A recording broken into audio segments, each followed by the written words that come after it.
Salam untuk sahabat ternak semuanya. Jadi untuk kali ini kita akan membahas cara berternak ikan kating, ikan lundu ataupun ikan baung. Walaupun antara ikan kating dan ikan baung itu memiliki perbedaan yang cukup spesifik. Kalau untuk ikan kating, sirip bagian atasnya itu menyambung sampai dengan sirip bagian atas ekor. Itu untuk kating. Sementara kalau untuk ikan baung, sirip bagian atas itu tidak menyambung. Kemudian perbedaan yang sangat menonjol yaitu ukurannya. Kalau untuk ukuran ikan kating itu tidak bisa besar, sementara untuk ukuran ikan baung itu bisa sangat besar, bisa seukuran sepaha orang dewasa. Sementara untuk ikan kating minimal untuk besar maksimal ya mungkin seukuran lengan orang dewasa itu sudah sangat bagus. Itu pun jarang ditemukan. Rata-rata ikan kating itu ukuran maksimal itu sejempol orang dewasa.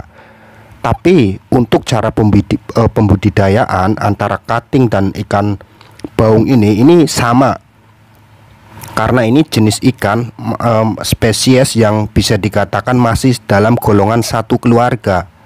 Jadi cara bernaknya pun sama dan cara hidupnya di alam liar pun sama. Jadi ikan kating dan ikan baung ini lebih suka dengan air yang agak keruh. Air keruh ya, bukan berarti dia tidak hidup di air bening, tetap dia suka dan hidup di air bening, cuma dia lebih suka dengan air keruh. Nah, untuk cara pakannya sendiri, ikan kating maupun baung itu pun sama. Kalau di alam liar, untuk para pemancing, sebenarnya untuk memancing ikan ini tidak harus dengan umpan tertentu, karena segala umpan dia ini suka. Umpan cacing, jangkrik, pelet maupun umpan-umpan racikan. Bisa dikatakan ikan baung maupun kating ini ikan pemakan segala. Jadi tidak ada pakan khusus untuk para pemancing kalau ingin memancing ikan ini. Karena siapapun yang pernah mancing di sungai pasti pernah dapat ikan ini. Nah, sementara untuk cara pembudidaya bisa dikatakan di Indonesia ini masih belum banyak untuk membudidayakan jenis ikan ini. Jadi kalian kalau ingin berternak, usahakan kolamnya adalah kolam tanah yang ukuran besar.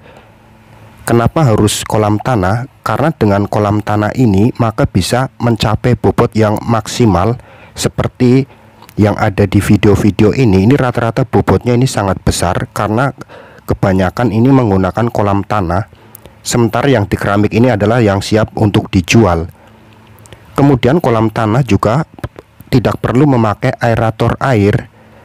Apalagi kalau kolam tanahnya cukup lebar, itu tidak perlu memakai aerator air. Jadi siklus di udara itu sudah cukup.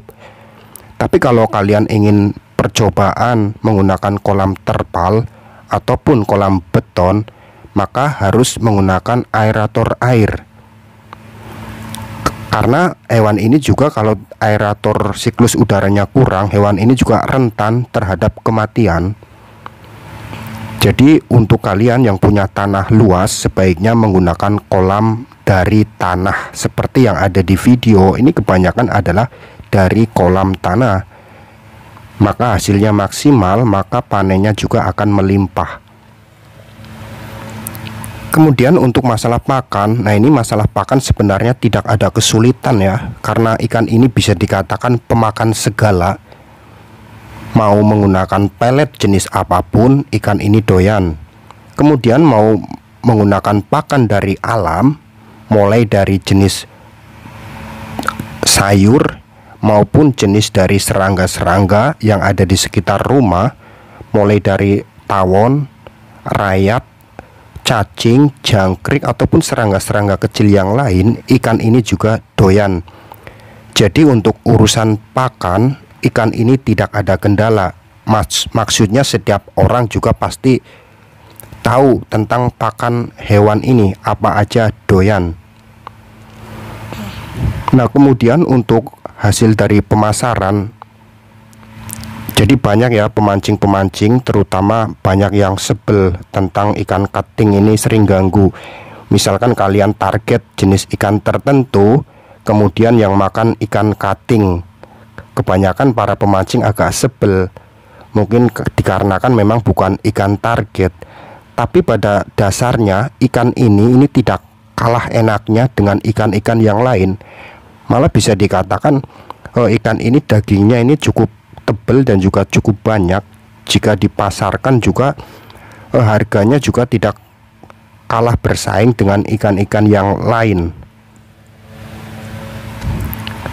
Nah, di sini di dalam video kalian bisa saksikan. Jadi di video ini ada ikan baung, kemudian sama ikan cutting. Ini memang sengaja digabung-gabung agar tidak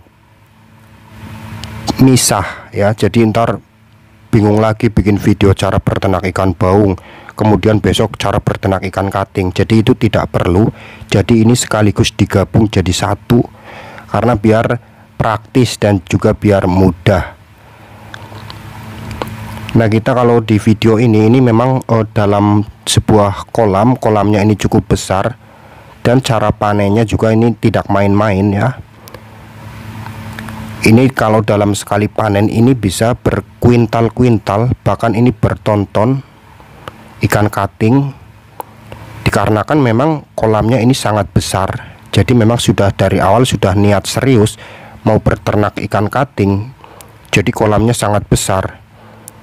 Tapi kalau kalian memang dana terbatas ataupun belum yakin untuk berternak ini, maka boleh coba-coba menggunakan kolam terpal. Tentu kolam terpal dengan dana yang minim, tidak terlalu besar, dan siapa tahu juga nanti kalau di kolam terpal bisa untuk hasil yang maksimal, maka boleh dicoba. Kemudian untuk cara pembibitan, jadi karena di sungai ikan jenis ini sangat banyak dan juga masih melimpah, maka untuk cari bibitannya maka nyari di sungai saja, tidak perlu beli. Seandainya beli pun kayaknya nggak ada yang jual ya. Maka yang paling bagus untuk nyari bibitannya ya nyari di sungai. Jadi kalian mencari di sungai dengan cara dipancing ataupun dijaring. Cari sebanyak-banyaknya dalam keadaan hidup. Nah, setelah Anda menjaring dalam jumlah yang banyak dan kebetulan juga dapat ikan yang banyak, baru ditaruh di kolam. Kemudian juga kalau Anda benar-benar menggunakan kolam terpal, ingat harus ada aerator air. Kalau tidak ada aerator air, ini ikan ini bisa dikatakan ikan yang membutuhkan siklus udara yang cukup banyak. Jadi ini rentan terhadap kematian kalau kolam kecil seperti terpal tanpa aerator air. Nah, semoga kalian bisa melihat ataupun inspirasi dari video ini. Ini 1 kilo 1 ekor.